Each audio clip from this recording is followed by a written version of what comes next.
Interesting. All right, let's get our Facebook folks in here. Oh, man. Okay. Take that sip of coffee while it's loading. Give it another second to breathe. And let's go. Welcome in, folks. It is another Loserville Monday out here in Broncos country. Happy November 21st. Happy Thanksgiving week to everybody. And I guess happy Thanksgiving to our non-American listeners as well. You know, Thanksgiving's a state of mind, right? Hopefully you guys have something, obviously have your own holidays and whatnot, but man, hard to come in here. Not too much to be thankful for with the Denver Broncos right now. Unfortunately, with the Broncos losing another game, falling to 3-7 on the season. Correct me if I'm wrong. I think that's 6 losses in their last 7 games. Yeah, throw in the Jaguars. I think that's about it. That's their only win since the Texans game. Woof. And here we are. The Broncos lose another heartbreaker, only scoring 16 points in regulation and losing another one-score game to a bitter division rival, a team that the Broncos have not beaten for a number of years now. And the Broncos sit at 3-7 overall, sending currently the 5th overall pick in the NFL draft to the Seattle Seahawks. Scott, good to see you. Good morning again. Happy World Cup Day. Happy USA versus Wales. Gareth Bale's going down. Yeah, at least he's playing. He's one of the few. Speaking of injuries, this was a strange game. You know, and especially when you watched it. I watched the condensed version. I listened to it on the radio call, and then I watched the condensed version after the fact. And you're just watching, and it's like things are going good. You know, things are going good, and then Melvin Gordon coughs it up, and it went to crap right after that. We just got done talking, Nick, on the Falcons podcast about how mental and crazy the mental factor is in this game. And momentum, it's tangible. You know, you can't measure it, you can't see it, but by God, you can feel it and you can tell when it's there. And when that here we go again factor, you know, when the game starts getting away from you and how that can tip the balance in all of these close games, the belief and the knowing how to win, and it's just not there. You know, this is a very a mentally fragile team that things can be going well, and then as soon as one of the typical things goes wrong, a drop pass, a fumble, something like that, this team just folds. Yep.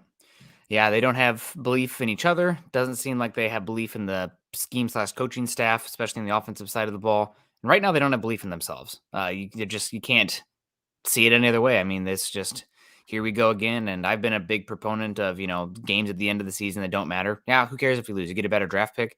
Seems like a loser culture has permeated throughout Denver, and bringing in, you know, a camp counselor, a head coach, and a quarterback that's, you know, we'll just leave it at that. The quarterback we had higher expectations with hasn't changed the culture one iota. Then if anything, the culture seems to have gotten worse in there, and things are bad in Denver right now with unfortunately, not many avenues of improving other than the guys you already have in-house, which is probably the most frustrating thing. It's not going to, you don't have a bunch of draft capital coming in. You don't have a lot of salary cap space. If this thing is going to get turned around, it's the guys that are already here for the most part. Of course, coaching staff is going to be a big change. I think at this point we can say that that's going to happen, but just not many avenues to add actual player talent right now this offseason, other than like the average amount. Mark Lindemann says, I bet Gordon didn't fumble his paycheck when it was handed off to him. Real quick story that about the hardest I've laughed at the beginning of the internet. There was a running back at Georgia got arrested for marijuana possession. I'm not going to say his name, but he got caught because he said that when they were in a hotel room together, he says when the 3 people burst out behind him, it knocked him down and the police only caught him. This is a Georgia University, like tailback University of Georgia running back. Gets knocked down and he was the only one caught. And one of the comments under this story was, good Lord, did he fumble the weed too? You know, it was so Mark, I feel you on this one. Oh, you know, your star athlete on that one. Yeah, and we can get into the game a little bit, but you know, first half, Russell Wilson played well. How much difference did it make when Nathaniel Hackett wasn't calling the plays? Is that a power move? Because Russell Wilson's getting rid of the ball quick. We see a couple of slants to Courtland Sutton. Courtland had mostly a good game, but then had a few, plays where he would probably want back as well, which is kind of speaks to how this team is played. Watching the offensive line closely, they did a decent job until pressure, until there were blitz pickups and stuff. So it's like, okay, man for man, they were okay. I was watching Reisner and Glasgow and Miners and the two tackles. Who was it? Is Anderson and Fleming? Or did they start Anderson and Fleming? And man for man, they were doing okay. If there was any nuance to the pass rush, a stunt, a delayed blitz, anything, they folded like a cheap suit, or however that saying goes. They were so confused out there. They had no idea how to hand off assignments, move off a man. And I don't know if that's where your lack of agility comes in.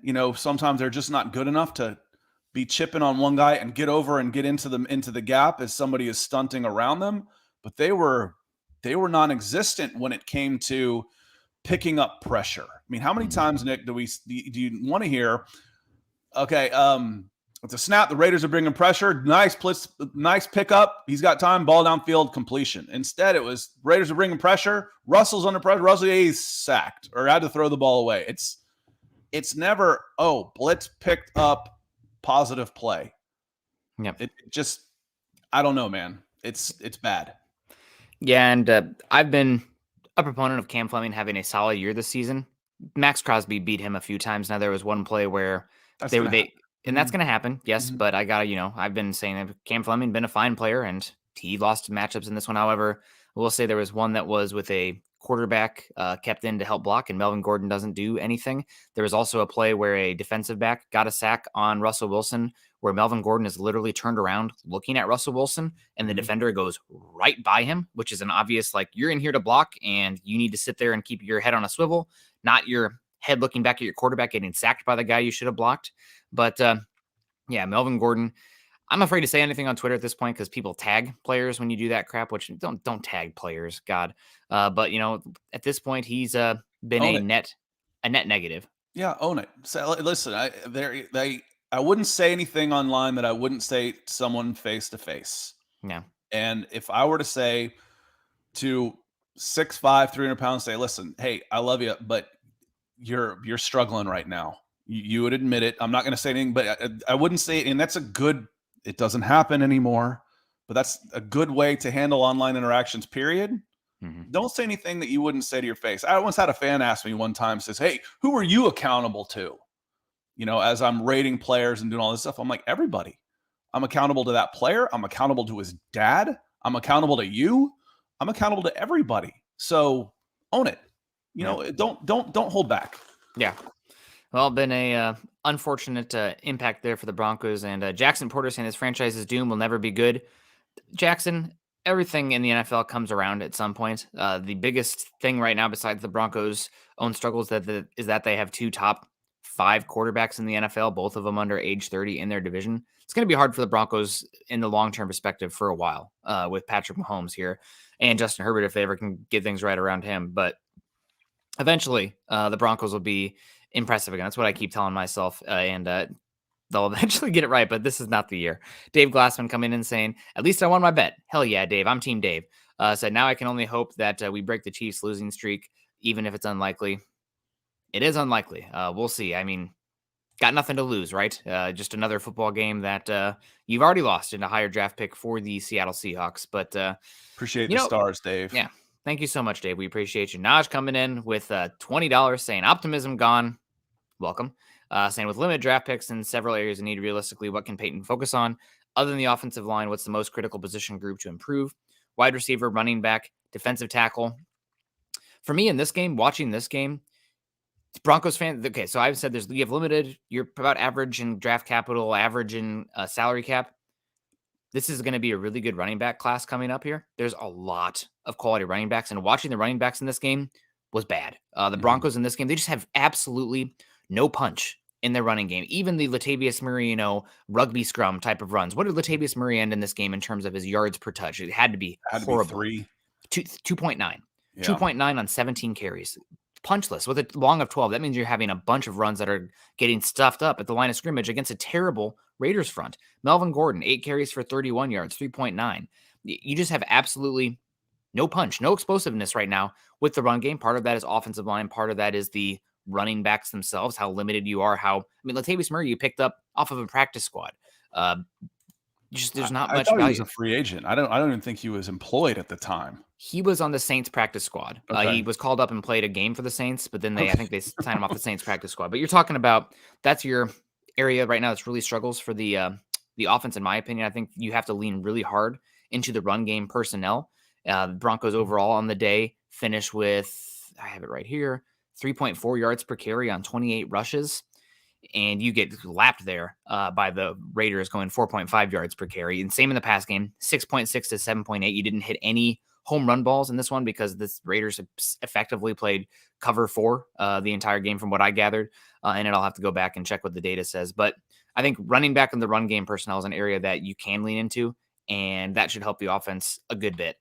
Do you want to make your $250 million quarterback play complementary football to the run game? No, if you're paying a quarterback that amount of money, he better be, the alpha and the omega for what the offense does.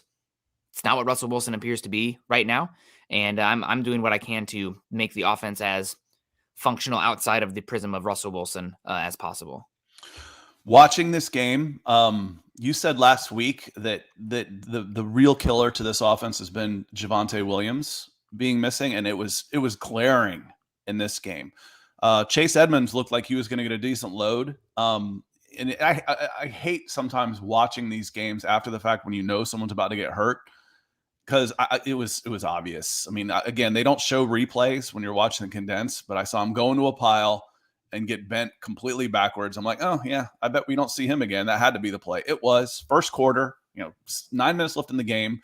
Now you've got to rely on Melvin Gordon as one of your players. And what's the old saying? I'd rather have a Russian army in front of me than a French one behind me, or something like that.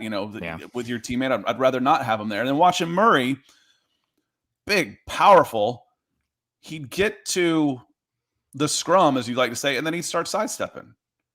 Just blast through that thing, man. And if you take away Russell Wilson's one scramble for 8 yards, it was 3.19. So 3.2 yards per carry out of that bunch against a defensive front that isn't so good. Naj, appreciate you coming in. Love you, brother. There was a rock bottom comment in here. Let me see if I can find it again. Someone said it feels like rock bottom, but losing to the Panthers would be rock bottom. And apologize, I can't find it, but I got news for you. The Panthers might be probably a better team than the Raiders. They are. And they're definitely better on defense. When the Panthers decide to bow up and play, they're not bad. It doesn't happen very often. They've been in a state of flux, and their quarterback play is so limited. Whatever. What's the word? Limited. Limited. Yeah, there we go. I was thinking erratic. That's what I was looking for. Erratic. Their quarterback play is so erratic that if they get a decent game from their quarterback, and that defensive front can be scary. 16. Okay. Yeah, that might be best. So losing this was at Carolina. Yep. Man, that's not, obviously no team when you're 3-7 is an automatic win, but the Panthers can be dangerous, man. They can be a good football team. They don't always play that way, but they can be. They have a lot more defensive talent than any of the teams the Broncos have played the last few weeks, without a doubt in my mind. So the Titans were without 5 of their starters. So the Titans typically would, but they didn't when the Broncos played. Jacksonville doesn't. This is a very good Panthers team, and probably the best defensive and offensive lines the Broncos will have faced in a few weeks here. So it's going to be, and especially at home. Yeah, at home. They're 3-3 at home. They're 0-5 away. They just lost 13-3 at Baltimore. Yeah. And they only gave up, let's see, how many total yards? 308 total yards to the Ravens. Yep. So anyway, I'm not saying this isn't rock bottom, but the Panthers aren't a gimme. I'll tell you that, especially on the road. I think the Panthers are going to be favored by 4. That's what I would set the line at right now. Ryan Slavic coming in saying, good morning, fellas in Broncos country. Kubiak calling plays look better. Remember, it's still Hackett's playbook. Lines sucked, obviously. Kareem Jackson doesn't have it anymore. Simmons overrated. Gordon needs to go. I was kind of laughing to myself and sitting on my hands when I saw everybody, crowning this is the offense we waited for with Kubiak. I'm like, yeah, 10 points in the first quarter. Let's see how the rest of the games goes. Broncos end up scoring 16 against a Raiders team that's been giving up, I think, on average 24 points a game. So, yeah, I would not get too excited about that. We'll see what it looks like next week as well, but it still looked like the Russell Wilson offense to me, and it comes back to still your offense cannot run the ball with any sort of explosiveness to the point where teams are having to change what they're doing with their umbrella coverage on the back end, and just it's limiting the explosive plays on top of, the lack of wide receivers that you have right now. But it's unfortunate. So some positives in this game. Let's get into some of the positives. I thought that Kendall Hinton stepped up. I think he did have a big drop in this game, but more or less when he was called upon, he did pretty darn well. And overall, I thought that the Baron Browning specifically, I thought had a pretty darn good game out there, whether it be in run defense, pass rush, or flexed out into coverage. Really good young player right there. So those are 2 guys I wanted to highlight. So it's not all doom and gloom here. The Broncos do have some guys to lean on. Unfortunately, this is probably the first game this season where we come in and be like, Patrick Surtain, tip your cap, Devontae Adams got one on you. I know a lot of people were saying it was Justin Simmons on that overtime touchdown play. You watch the play again. It's a pretty basic cover 3 look. Patrick Surtain follows the crosser, what he thinks is a crosser, and it's not a crosser. He gets cooked. That's a Patrick Surtain easy touchdown given up on that one. Corner route. Yep. And Surtain is caught in no man's land. Unfortunately, it's a cover 3. I mean, I get we all want to protect Surtain and cling to that because he's probably been the only good feelings Broncos country has had this season, but he got toasted on that one. It's going to happen sometimes. And great route by Adams. Cristiano coming in from Brazil says, to be fair, it could have been 17 points in the first half if not for the MG3 fumble. But he did fumble. And it's not like that was a fluke. Nope. Oh my God, Melvin Gordon fumbled? Really? Wow. I mean, some of these things are fluky. That ain't. That one's not. That's Melvin Gordon in on the goal line in a crucial situation. And he fumbles. I think it was last week he put the ball on the ground 1 of every 4 carries. Between a drop or a fumble or he touched the ball X amount of times, he dropped a pass, he fumbled 1 out of bounds, and he had a fumble that wasn't called a fumble. So, 1 out of every 4. And that was about his how many carries on that play? A lot. This isn't it's not rocket science. We had to see him again, otherwise we wouldn't have. Again, it's one of those, what do they keep seeing in Melvin Gordon? He's the only one that can stay healthy, for God's sakes. That's one of them. He's a vet that's learned how to protect himself, I guess. But he's staying healthy, which is more than a lot of the guys can say right now. Because Chase Edmonds was brought in. He was RB1 or RB2, lasted 6 minutes. Yep. Dropping like flies. It's been insane. Miguel coming in saying, good morning, fellas. What's so frustrating? This team refuses to make adjustments at half.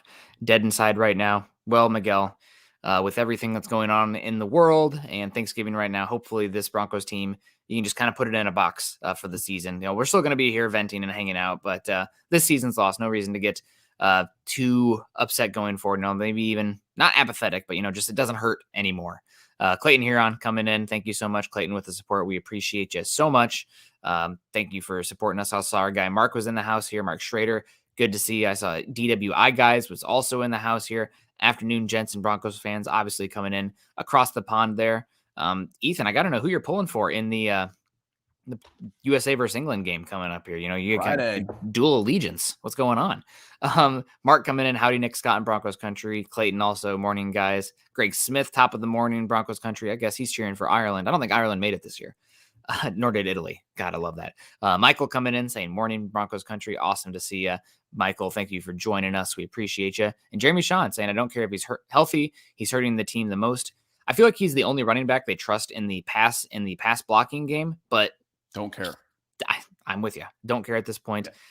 Gave up a really bad sack that was just basic level awareness. Head turned around and the defensive back turns right into him, and Russell Wilson gets sacked for a big loss. I watched Moneyball again the other night, and this should be coming to the point. It's like you can't start Pena at first today. Well, I am starting Pena at first today. Well, I'm just telling you can't. Listen, the lineup card is mine, and that's it. Well, Pena's not playing for us anymore. He's gone. Gordon's gone. You can't. I don't care if he's healthy. He's gone. He's available. Talking about accountability. Yes, Melvin Gordon. Nothing personal. If we are to ever meet face to face, you might not like what I had to say, but this hasn't been your best season, and it's time to make a change for your sake, for the Denver Broncos' sake. I have no problem saying that. And hey, you've made 8 figures worth of money. Congratulations.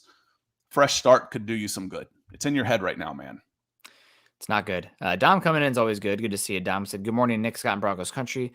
This sucks. Green Ranger, the White Ranger, I think, actually passed away. Yeah, and Broncos lose to the Raiders for the 3rd year in a row. Yep, Denver Broncos for life.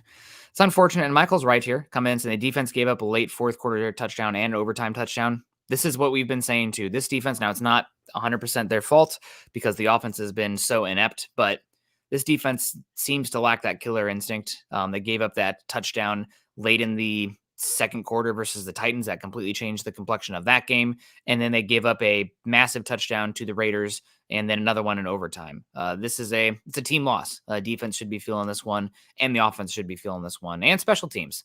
The only area in this game where I can say, hey, the Broncos did better than the Raiders for sure. Stupid Raiders can't even tank, right? Yeah, sorry about that. You're going to have to get a top 8 pick rather than top 5. But the Raiders, man, talk about tanking here. Broncos actually came into this game and did better in the penalty yards. Broncos had 5 penalties for 45 yards. Raiders, especially in that first quarter, 9 penalties for 98 yards. I know a lot of Broncos country was feeling pretty good about that first quarter. The Broncos have a number 1 offensive stat in the NFL so far this season. Can you guess what it is, Scott? Number 1 in this. It's a good one. The Broncos are number 1 in this? Yes. No, I offensively. Can't. Yards gained from pass interference. The Broncos are number 1 in the NFL in that by a good bit, and we saw that again this week. You can't really build an offense around getting yards off of opposing team penalties. It's one of the benefits of being aggressive, throwing the football deep. But Broncos got 1 or 2 pass interferences in the first quarter that really helped them, specifically on their touchdown drive. Not good enough, though, in the end. It goes away. You can't build a whole offense around it because you're not going to get that many pass interference penalties. Rex Wilson coming in saying, please help me understand. Broncos sacked Carr on first down, and a holding penalty was called in the offense. Carr lost 9 yards on the sack. Hackett accepts the holding call. I thought it was less than 9 yards, but I could be mistaken. It was at least 7. I think it was 7. Second and 17 or first and 20. Again, I listened to the national broadcast. I listened to the Broncos broadcast, and they both said, "Oh, he'll decline this." Well, he is taking it. Yep. That said, the next play was a sack. Yeah. You can't count on that. Again, Rex, it was one of those that you got it right, even though you were wrong. Instead of 2nd and 17, it ended up being like 2nd and 27 because you were able to get a sack on the next play. Yep. You can't count on that. It should have been 2nd and 17. I can't explain that. I really can't. Yep. Lil Yell coming in here saying Russ put up Matt Moore's stat line, and we're saying he improved. I mean, yeah, he did actually. Crazy. Had multiple opportunities to make game changer, need to do anything, even with marginally improved play calling. Yeah, Russell Wilson, I'm really afraid to see, and we'll see it again next season. The Broncos and George Payton are going to get a chance to reshuffle the deck and try to build around Russell Wilson next year, but I am really concerned that Russell Wilson is the biggest problem here for this offense. Oh, and by the way, the Broncos are favored by 2.5 in Charlotte with an over-under of 35 right now. I'd still take the under. Yeah, I'd still take the under on this. 13-10, 13-9. That's only 22 points. You have to double that. Yeah. So I'd take the under too. I'd still go with the under on this one. But yeah, the Broncos are favored. There's still a lot of, again, Vegas. It's like, oh, Vegas lost a lot on this. Vegas wants, they don't want it. The irony of Vegas is they don't want to gamble at all. They want money on both sides equally so that they can take the percentage of both sides of the bets, and they're not gambling. There's still a percentage of the Denver Broncos. I mean, not a percentage, but a perception of the Denver Broncos being the Denver Broncos. And this is the Carolina Panthers. So where are people putting their money down? They're putting it on the Broncos to win. Yep. 100%. JJ, good morning, Nick and Scott in Broncos country. Good to see you, JJ. We appreciate you. I always appreciate opposing fans coming in and not being, just talking trash. I'm not here for just the trash talk. Salute Rivals, good game yesterday. We really want to beat you guys, but is what it is. And also one of my favorite Broncos losses to date was actually to the Raiders. A lot of Broncos fans got mad at me for saying that, but the Raiders ended up falling from the number 2 draft slot to the number 4. Number 2 overall was Nick Bosa.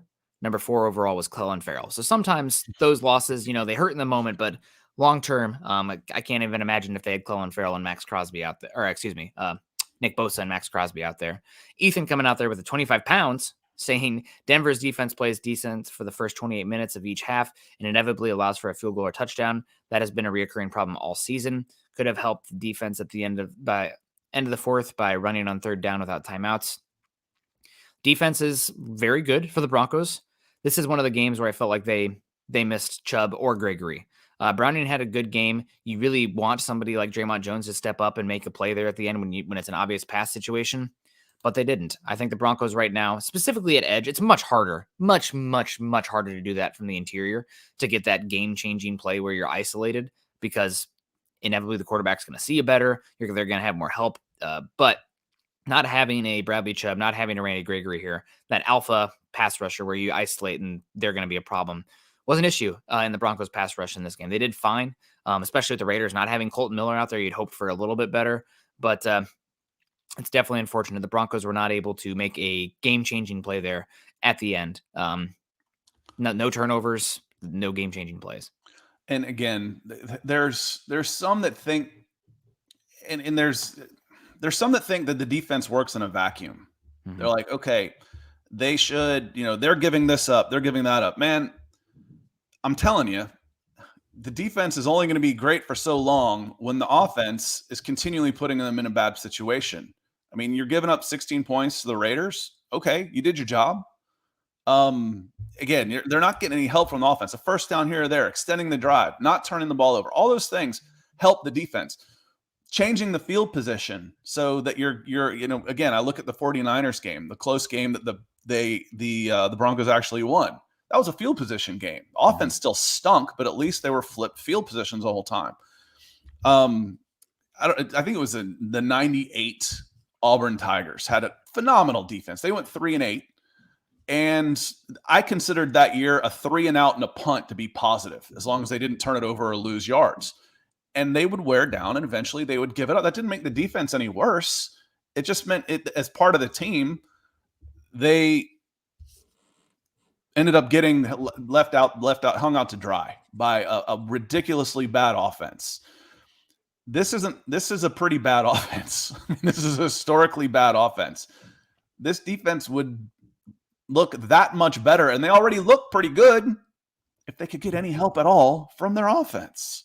Yes, you blow plays. It gets covered up by getting picked up by your offense every once in a while. It's frustrating for me. I agree with you. They could have helped the defense at the end of the fourth. Could have helped their defense all friggin' season, Ethan. Appreciate the coming in orange on that. It's as always, just a big help for this show. Thank you, sir. Yeah, no, really frustrating. The other thing that was frustrating to me, and I guess can't get too upset at it in hindsight, but the Broncos had a really amazing blueprint for stopping Derrick Henry last week, and then they let Josh Jacobs run for 4.5 yards per carry, 24 yards, and 109 yards. Now, granted, they only gave up a 15-yarder as the biggest play of the game, but they were consistently gashing the Broncos up front, making it easier on Derek Carr, and the Broncos weren't getting it done. This was probably one of the worst games from the Broncos linebackers in a bit. They were able to beat them in the run game and the pass game up the middle. Josie Jewell almost made a spectacular interception, but didn't happen, and I thought Singleton was just okay. So probably a game where the linebackers were a little bit more poor.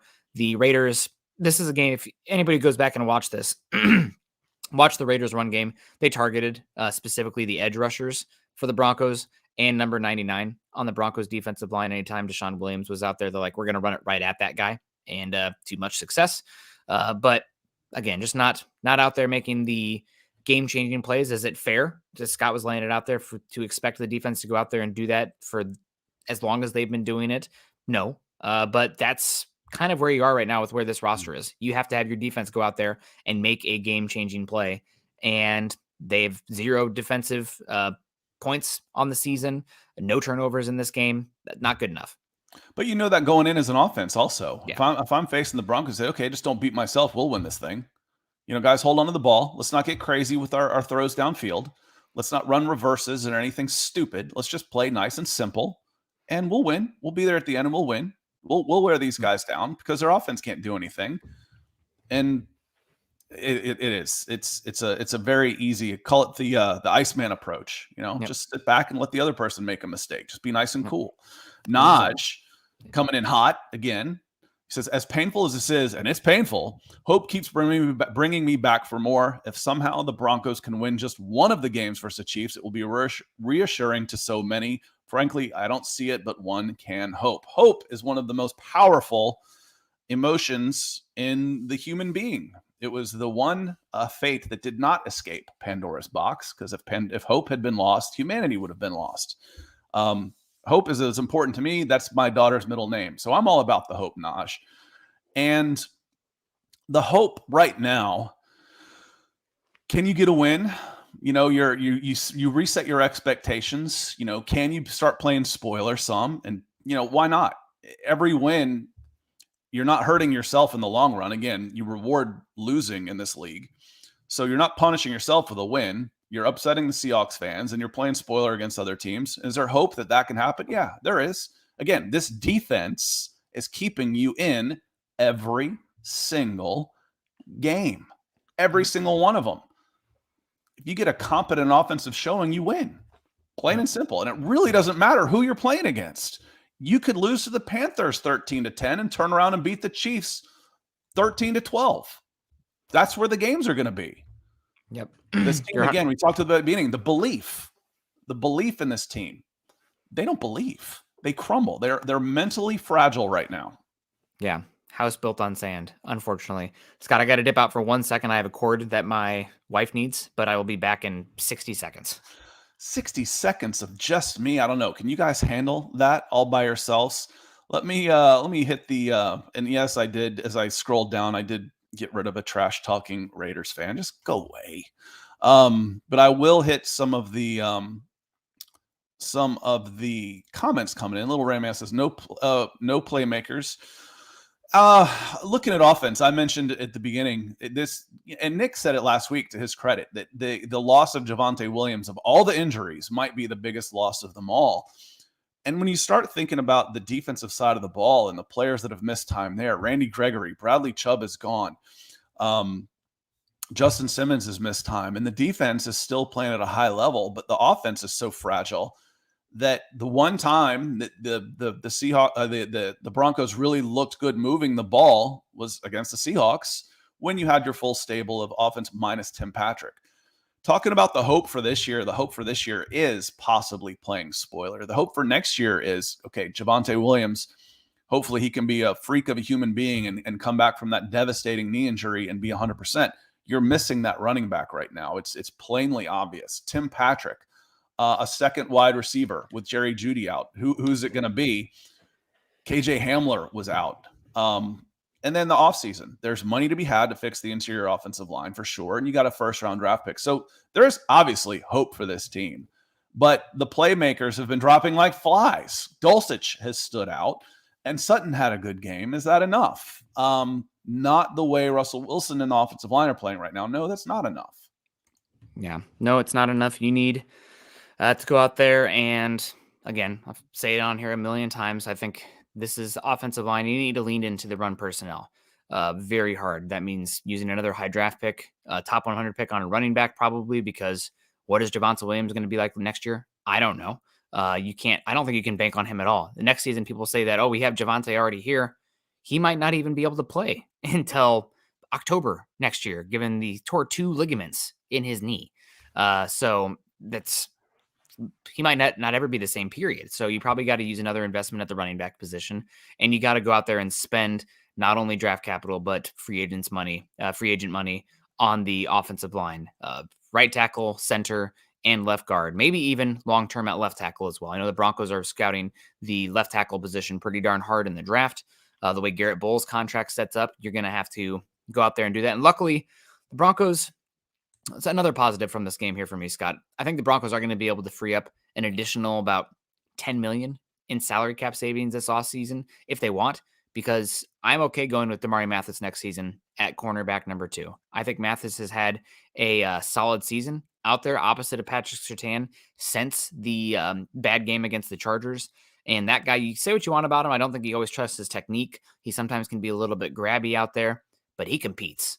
He goes out there every single play. He's in a position. He gets to a position because of his physical ability where he can make a play on the ball and contest at the catch point. And he'll go out there, he'll compete at that play, and then he'll go out there and do it again. He does not back down. And for a cornerback that's going to be playing opposite Surtain, you're going to need a cornerback with a short-term memory and a lot of aggressiveness out there on that side, because they're going to get targeted a lot. I think Mathis actually has the mentality where that's okay, and you can go a little bit cheaper on the defensive side of the ball to give yourself more resources going forward to continue to invest in the offense, because you're going to need every asset you can to keep at least add players to the offensive side of the ball. Yeah, I was encouraged by what I saw. I think that's a good shout. I thought Mathis had an up and down game, but as you get more experience, you start working some of the downs out of there. But I saw enough out of there to think, yeah, second year he could make that step over. I agree with you. Where you can save the place. I mean, $10 million. Graham Glasgow is in 2023 has a $14 million cap hit against $3 million dead cap. There's $11 million in savings right there. There's going to be free agent money available next season. Yeah.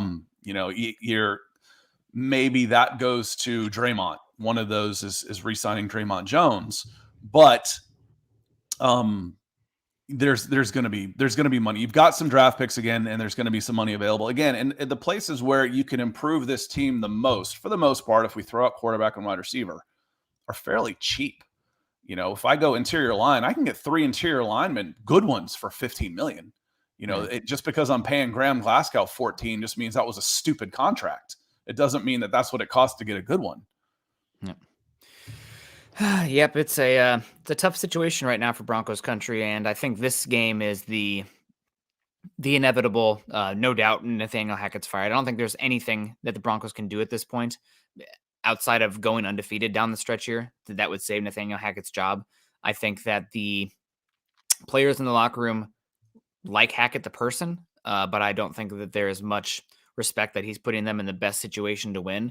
And they can like you as a person, but if you're affecting their bottom line or a chance to earn money in the future, they're gonna turn on you or be ready for you to move on. So does this help? Does this help throw it and giving a little criticism to, the star boy, as Impact says, did it sound like Hackett put the blame on Wilson for the incompletion on their last play, leaving more time on the clock for the Raiders? Yes, it did sound like he put the blame on Russell Hackett, because that's where the blame belonged. Yep. That's a rookie mistake, not a 10-year vet mistake. Do what you can, slide, but go down and keep the clock running. You'd rather lose yards there for sure. So yes, and that's a start. It's too little too late, but he's not untouchable. No. Touched. Yeah. And will be really interesting to hear more and more as the Hackett era probably inevitably comes to a close here. 1 year. About the potential dysfunction between the coaching staff and Russell Wilson and his people. But for now, going to have to keep an ear to the ground and at least see more or wait for more information to come out about that. But it does sound like there's a little bit of a rift there between Wilson and some of the offensive coaching staff and playmakers, and maybe Russell Wilson and some of the offensive players in the locker room. But again, the Seahawks, how many times can we say it on the show? Seahawks looking more and more right on this one. It's too unfortunate. Little Rain Man 34 coming in here saying Hackett needs to show some fire too. Too nice of a guy on the field. I mean, he got to be his authentic self. I think that's kind of who he is. But the more and more we get away from that hiring, the more and more it seems like we didn't hire somebody who was even close to being ready for that, and not the capable offensive schemer that could overcome, that at least could gain experience and credit where that type of personnel, like if he's out here, scheming like Mike McDaniel or something, he could be a goofy, nice guy. It doesn't matter, but not doing enough in other areas to where that shtick sits well. I've said a zillion times on here, just watch the shower shoes, the fungus on your shower shoes scene from Bill Durham. You win 20 in the show, the press will say you're colorful. Until you win 20 in the show, it means you're a slob. All those little quirks, there was something in here about smelling salts for a coach. I've never heard of that. Jim Mora. The Atlanta Falcons did that on the sideline. Jim Mora Jr. I don't even know. I never paid attention to what the coaches are stuffing up their noses. Yeah, Jim Mora Jr. for sure. It's the shtick. It's not colorful when you're losing. It's annoying. But I did see Quinn Miners on a false start. I did see the furrowed brow. Quinn, use your head. One of those. Yeah. I'm like, really? You're getting after Quinn Miners? All right, get after somebody. But again, is it too little, too late? When it's sorry. If I know you're gone, yell at me all you want. I don't care. I'm going to outlast you. You're gone, dude. It doesn't matter what you say. Yeah, and before we start to wrap up this loss, we'll be back again tomorrow morning. Is Hackett still here as the head coach this week? Is he still going to be on, or is he somebody who is sayonara? We'll see you later. Oh, I think he'll see out the rest of the season now. What was 6 games left? Mm-hmm. Unless it's like the last 3 or 4 just to get an evaluation period. But I don't think there's any. You're not salvaging this season. So there's not a move that if you're going to make a move to think that we're okay, this obviously isn't working. Man, you guys, again, forget the sport. Y'all would enjoy, anybody watching this show would enjoy the general manager aspects of international football. It's cut freaking throat. You lose 4 games in a row on a 30-game season, they'll fire your ass. It's insane. Yep. They change managers like I change my socks. So if there was any hope of salvaging this season, that move would have been made a couple of weeks ago. Now, if they do make a move, it'll be, okay, we want to evaluate an internal candidate like a Giro Evero. But otherwise, we're looking for 2023. Yeah. And here's a question coming in. Maybe this will be the one that wraps us up here, unless anybody comes in with some supers. We've appreciated the supers so far today, and everybody coming in. Do us a favor, drop a like, thumbs up, or we got an angry react coming in from Aaron Johnson, Earl Thompson laughing. It's okay. But we appreciate the subscribing, liking, and sharing this show. GW Brewer coming in here saying percentage of troubles on Russ. So how much of what's going on in Denver right now falls at the feet of franchise quarterback Russell Wilson? 25. 25%.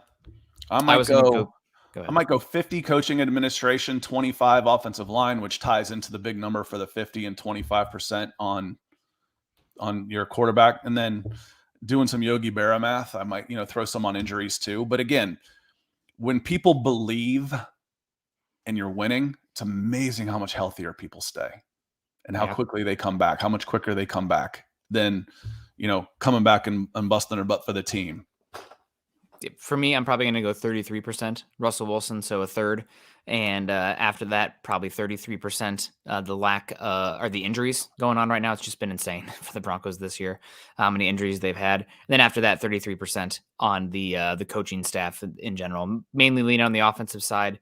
But, I mean, if you had the offensive line, I think with everybody still healthy, it would still be an average unit or below average slightly. But to so many injuries, the offensive side of the ball, I mean, how much this Broncos game, no explosive plays pretty much in general, besides the Kendall Hinton touchdown. But if you had Jerry Jeudy, KJ Hamler, Javonte Williams, Tim Patrick out there, even just, pick 2 of those guys, it's probably going to be a lot better on the explosive side of football. And this game might look different, but you are that injured right now. But I think the biggest concern right now is a lot of things can change. You can change coaching staff again next year. You can have a lot of turnover on the personnel side. But Russell Wilson is here for at least the next 2 seasons. It would be shocking if they moved on from him after next season. So he's the one that they got to figure out how to work it right now. And that's the 30%, 33% that I'm the most concerned about. When you're sitting there year by year, we're screaming at each other about Drew Lock and Teddy Bridgewater. At least there was light at the end of the tunnel with that one. It's like, okay, we can reshuffle the deck. We got avenues to change, improve that next year. Russell Wilson is a dependent variable at this point, or a static variable. We know that he's going to be here the next 2 years. You're going to have to figure out how to work it around him. That's going to limit maybe some players that want to come in, given how poor he's been this season. That's probably going to limit some coaching staffs that want to come in. At least the top of the line. You're still going to be able to get a coach in here. That's not what I'm saying. But like the number one coach isn't going to have the power to come in and pick his offense and pick his quarterback, because Russell Wilson doesn't work every single type of offense. Yeah. If I'm in competition with the Houston Texans, do I want to for a guy? Do I want to go to Houston and have the number one pick, or do I want to go to Denver and have Russell Wilson for 3 years? Yeah. I think I'd know where I might want to go on that one. I get to choose my quarterback, handpick my quarterback in the draft, and come up together, or jump into this mess. And that's a good one from Michael. Georgia Viking, a salute to you. That Manning head. I was hell heading a soccer ball. I promise you that one. I mean, all this space. Whoo, look out. Surface area, man. That's what it's about. But that's right. It's like hitting with Thor's hammer. Bang. And final thing, Scott, I want to get into here before we get out. The big change announced before kickoff, or announced before games kicking off on Sunday. Broncos, Nathaniel Hackett giving up play calls. Number one, too little, too late. Number two, why now when you had a bye week to get it going?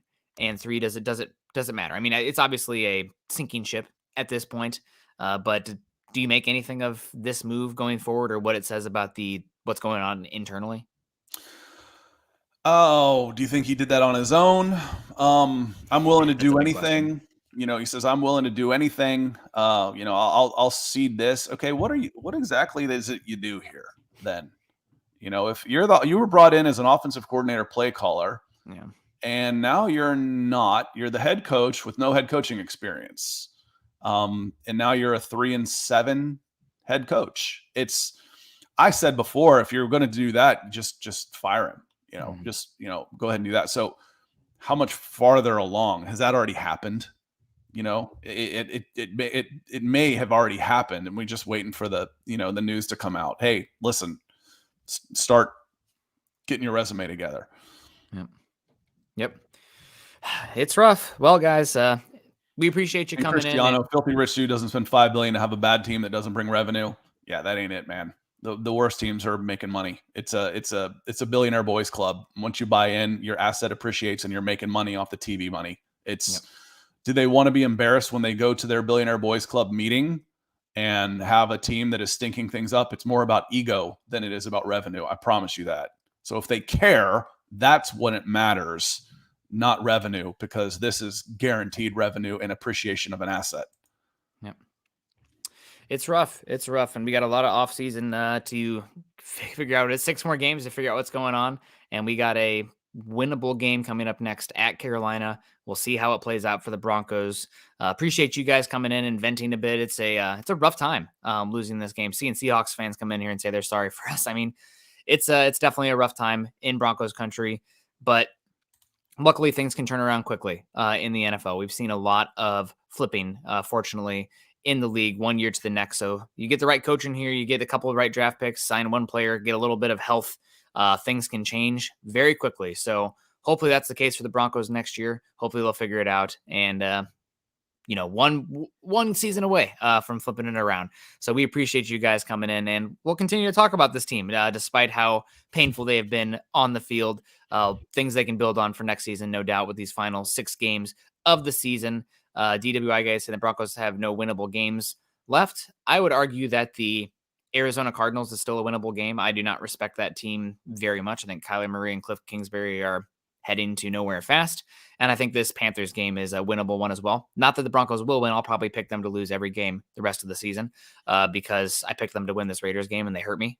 But that's it is what it is. I went the Raiders and almost changed my mind watching the Titans dismantle. Who are they playing? The Packers or somebody? The Titans dismantled somebody. I'm like, all right, and that's the thing is, like I said, this defense is good enough. They're all winnable, but the problem is they're all losable too. It doesn't matter who you're playing. Your defense is going to hold the other team to a score that is going to keep the game competitive. Yep. This team doesn't know how to win, and the offense certainly doesn't know how to win. Yep, they certainly don't. Well, guys, I think the Broncos would be 8-1 this season if they put up 18 points in regulation this per game this year. So you're closer than you think. You're closer than you think. But unfortunately, it is what it is. And Achy Dragon saying Nick should just attend all the games so that way Seattle gets the number 1 pick. I'm not. If anybody wants to pay me to go to those games and fly me out there, then we're talking. But other than that, I don't know. Maybe the Seahawks should pay me to go to those rest of those games. That'd be a good time. But we appreciate everyone coming in. Down right now, but not out totally. I guess out this season, but not out. And also straight to the bone saying, why didn't we trade away Melvin Gordon? I think you're getting a pretty good idea why you didn't trade away Melvin Gordon, because there were no takers. Who's offering anything for Melvin Gordon? Who? What am I going to offer you for Melvin Gordon? Yeah. You're going to cut it. He should have been cut. He should have been cut already. He's damaged goods for one reason or another. He's damaged goods, and a fresh start would do both of you very well.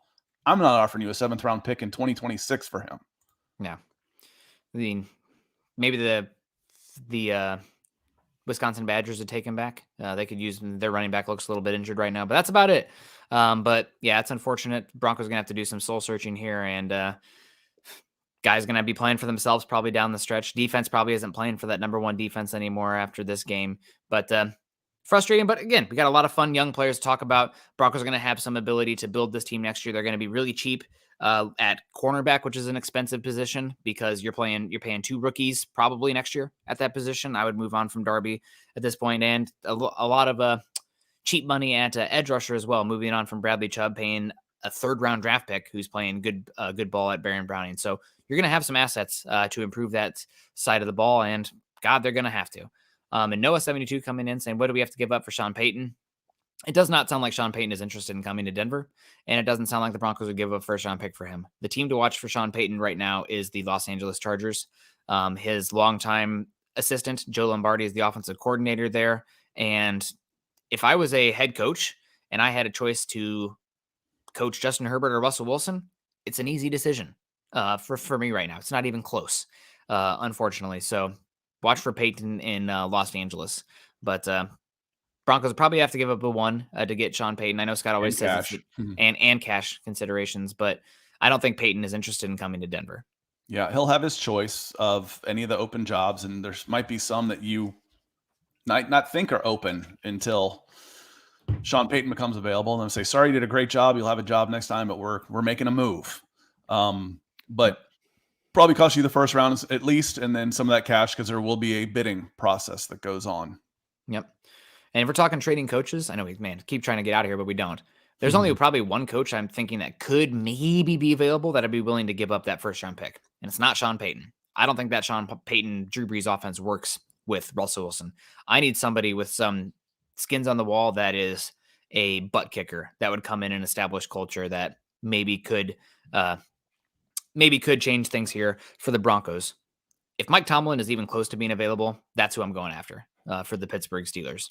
That's one that interests me. I'm a huge fan of Mike Tomlin. I mean, Tommy Tuberville once said at Auburn, you lose 10% of your backing every season. And Tomlin's been there a long time, and the fans are kind of ready for a change. Oh, they're losing now. They're losing. And okay, well, this will be his first losing season if the Pittsburgh finish with a losing season in like 20 years. Yeah, I'd take him. I love Mike Tomlin. If Mike Tomlin is available, he will be snatched up quickly. Yep. That's the one I'm interested in. So keeping an ear to the ground on that one. I think the Steelers would be dumb to get rid of him. But appreciate you guys so much. We're going to wrap it on up. We're going to be back again live tomorrow morning as well. Make sure you're following Scott and I on Twitter. Scott is at Scout Kennedy. I am at Nick Kendell MHH. Also, make sure you're following us at BFB_pod as well as at Mile High Huddle. If you haven't done so yet, make sure you're joining our Facebook communities at facebook.com/Mile High Huddle and facebook.com/Mile High Huddle pod. And as the ticker says there underneath, if you're joining us on YouTube today, please subscribe, like, and share. Hit that bell icon in the top corner so that way you know when we go live. You know, sometimes we're running 5 minutes late. Sometimes other shows are running half an hour late, or they go live at some point after the game is over. But if you click that bell notification or that bell, then you're going to get a notification and the things will improve. So hopefully things will keep improving for the Broncos as well. We appreciate everyone joining in. 6 more games to go. Bad Broncos football is better than no football. And we're just, we're building the story right now. This is, going through the muck, 6 years of muck before things get right in Denver and we're enjoying a winning football team again. It's going to happen one year. Appreciate everyone coming in. Continue to choose kindness and compassion. Happy Thanksgiving week, everyone. Go Broncos.